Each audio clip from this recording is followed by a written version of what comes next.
Hello brew tubers, you find me in the brew shed for another grained glass video. This time we're revisiting an old favourite in Old London Porter. As we can see there, my friend Steve has designed me these wonderful clips. So that's the keg clip there and a cask clip there. So this is one which I'm selling.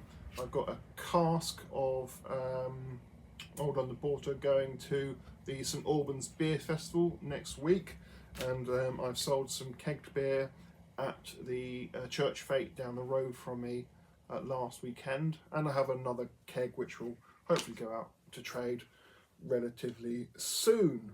So yes, Old London Porter. Looking back at my video history, I think I brewed this first 5 years ago. I think it was video 172 or 173.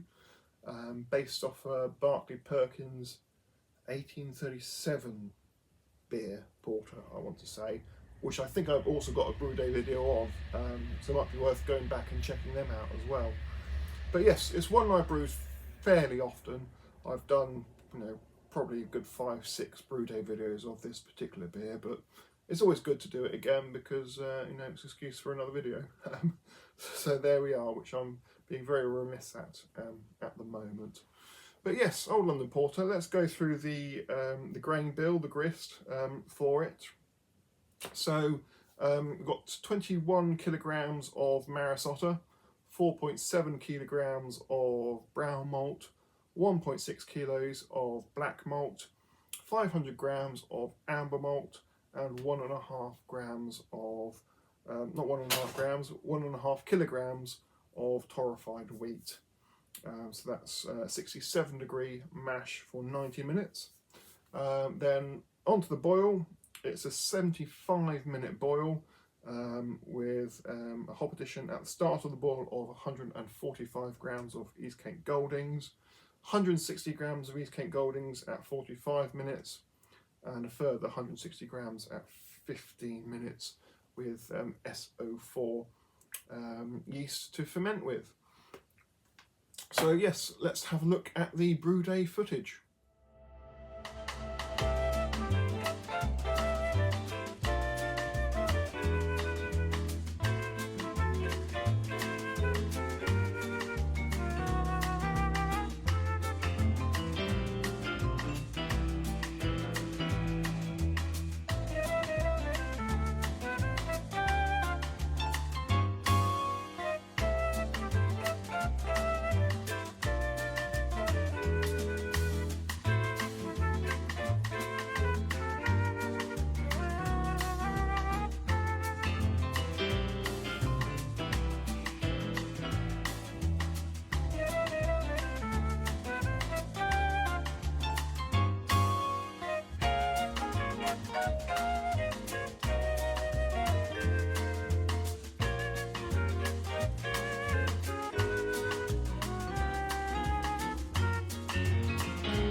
So that was brew day, a fairly smooth one if I remember rightly.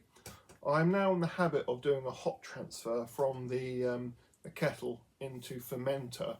I was just so disappointed with how the plate chiller was performing in terms of it kept blocking. I was always worried about the cleanliness of it, and the fact is they use so much water with it as well.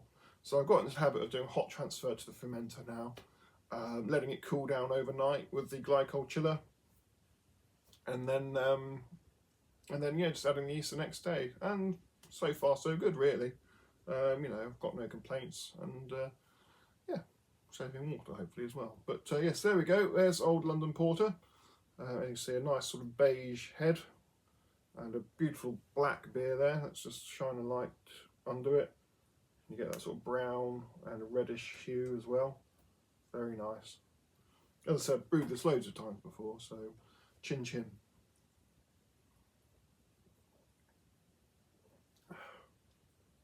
Yes, very good. So it's a bit chilled, as you can probably see from the condensation on the glass. But yes, it's got sort of chocolate digestive flavours, some good roastiness to it, a bit of sort of like hedgerow fruit flavour as well.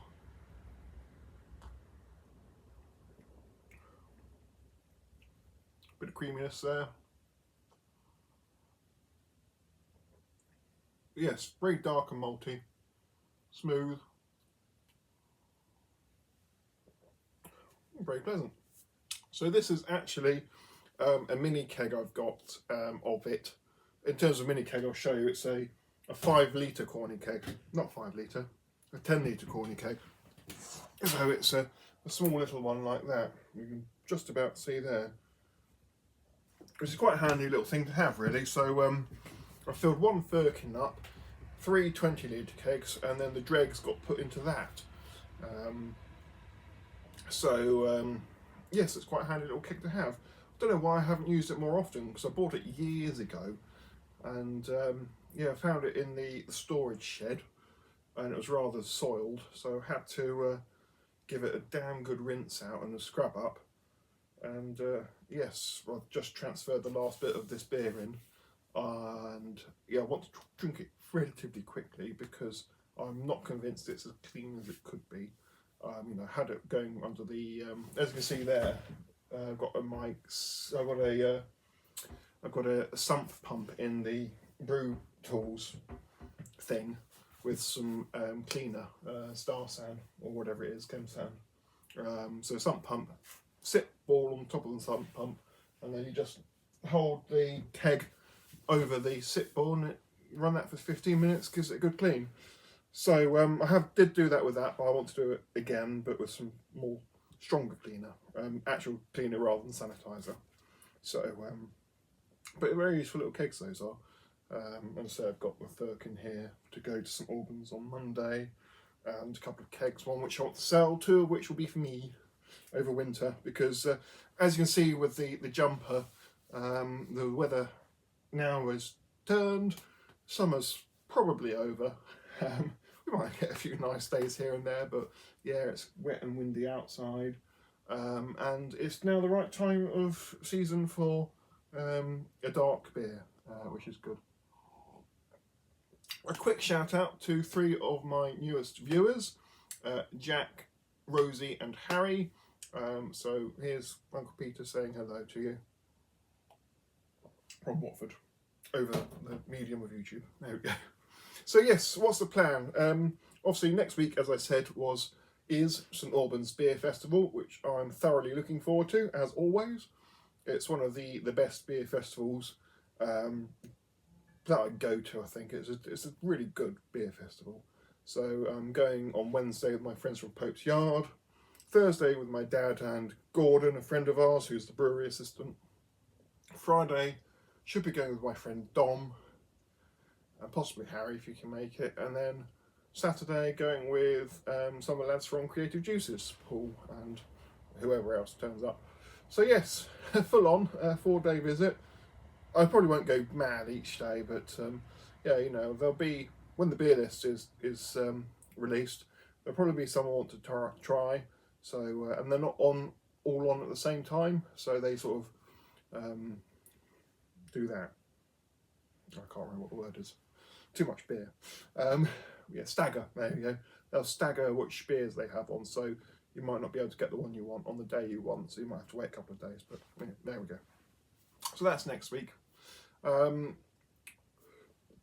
Jobs to do here. I've got to clean out my 2 fermenters because, pardon me, they are in need of a clean. So one is semi-clean. I rinsed it out, but it needs proper cleaning fluid rinsed through it and just a little bit of a scrub down. And then one is still dirty from the old London Porter, because as I said, it was only yesterday I emptied it. So yeah, both these need cleaning. And then once cleaned, I want to do that hoppy beer I made before, the Well Tied, Citra, Nectaron and Nelson. I am going to swap out the Nelson and Nectaron for Eldorado and Equinox though. I've had 2 packets of those hops in the freezer for a year or two now. So I want to use them up, and I brought some fresh ones because I didn't have enough in the freezer for the brew. So I brought some fresh, so I'm going to use a little bit of the old stuff, a little bit of the fresh stuff, and go from there. So that'll be a full bag of Marisota, 25 kilos, and 2 kilos of porridge oats as well. Yes, I did use torrefied oats, I think it was, or something like that. Flaked oats. I don't know if there's any actual difference between flaked oats and bloody porridge oats. So I'm just going to use porridge oats because they're considerably cheaper than buying them from a brewery outlet. So yes, that's that. I would like to do some sort of Germanic lager again, or Bohemian lager. I've got loads of sort of lagery based malts, like, you know, we've got some Munich malt Carapils and God knows what else down here. It's too late to do an Oktoberfest beer, but I might do like an Oktoberfest beer anyway, because I've got the malts to use up, and I want to use the malts up really. The hops, the Fuggles hops I grow at home, very bad year for hop growing, for me anyway. The crop at work failed, so at work I've got, how many, 6 varieties growing, and yeah, none of them produced any hops at all. It was just too dry this year for hops, and they're very young plants still, so I think this is their second season. So yeah, we've got Spalt, I think it is, Hersbrucker, Sars, Whitbread Goldings, Fuggles, which is an offshoot of this one out here, Cascade, Cashmere, and Tea Maker. 8 hops, not 6. So some quite interesting hops actually. So the idea was I could make a German lager with what, that's just a Linde machine. This is being served through the Linde machine at the moment. So I've got some Germanic hops to make a German lager, some Saaz hops to make a Czech lager, then 2 British style hops to make a bitter or a porter or whatever it is, and then 2 hoppier hops in Cascade and Cashmere to do like a pale ale. And then the Tea Maker is a very interesting hop. It's one of the lowest alpha acid hops available commercially. In fact, it's not really used in brewing at all, it's used for tea, hence the name Tea Maker. And I think it's also used for animal fodder or something like that, and there's something about water, bleaching water, I can't remember. But yeah, so it's quite interesting hop that. But anyway, those hops haven't done well, and my hops here, although because it's an established plant, I have got a fair decent amount of Fuggles. I ought to brew with them, so perhaps once I've done the pale ale, this hazy pale ale with the Equinox and Citra and Eldorado, perhaps I might do a bitter. I might go back to the Brew Your Own British Beer book and pick something out of that and just use some pickings off it, but I don't think I'll do a big best bitter like I did last year. I might do, I don't know. I ought to, basically. It's just whether I get around to it. But yeah, the hops haven't done particularly well this year. I mean, I've got enough for a brew, but yeah, nothing like last year. But the fruit's done really well. The apple tree we've got at home's got apples coming out of our ears. Grapes, got loads of grapes on the grapevine over there. So I'll probably use them to make lots of Enzoni cocktails. If you've ever heard of an Enzoni cocktail. It's like a Negroni, but slightly different. You muddle 5 grapes in the bottom of a glass, or the shaker, and it's Campari, gin and lemon juice, I think. Don't think there's any vermouth in it. It's like a lighter, more refreshing version of Negroni. But yeah, it's a very nice cocktail. Look it up.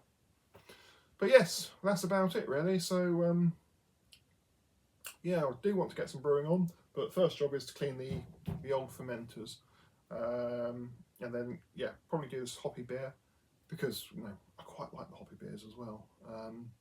I was very lucky that well-tied beer, that Citra Nectaron and Nelson, it was bang on perfect first time out. In my opinion, I thought I was really happy with it. Didn't want to make any changes to it. The only changes I have done is have upped the oats slightly. So I did put 1.5 kilos in. I'm putting 2 kilos in this time, only because the bags come in a kilo bag each. So I don't really want to sit on 500 grams of oats, so just chuck the lot in. It should be alright. We'll just make it a bit hazier, probably, a bit more oaty, a bit more creamy perhaps. It won't make that much difference, I'm sure. But yes, that's enough of me waffling on. I hope you have enjoyed this grain to glass video, and quite a lengthy update, but you know, it's good to let you know what I'm up to. Just say, I haven't done a huge amount of brewing this year. Again, it's finding the time nowadays, and the enthusiasm sometimes. I think the enthusiasm's there, it's just all the cleaning up. I actually like the brewing, it's the kegging and the stuff like that I find rather boring. I like the brewing, don't like anything else. Or only drinking, I like the drinking, but yeah, the bits in between I'm not that interested in. The cleaning up and the kegging up and God knows what else. But there we go, that's all part of the cycle, isn't it, let's be honest. But yes, I'll leave it there. Thank you very much for watching. And yes, I will see you on the next video, whether that be another update video, a brew day video, who knows what it will be, but I'll see you there. Whatever the weather. Cheers.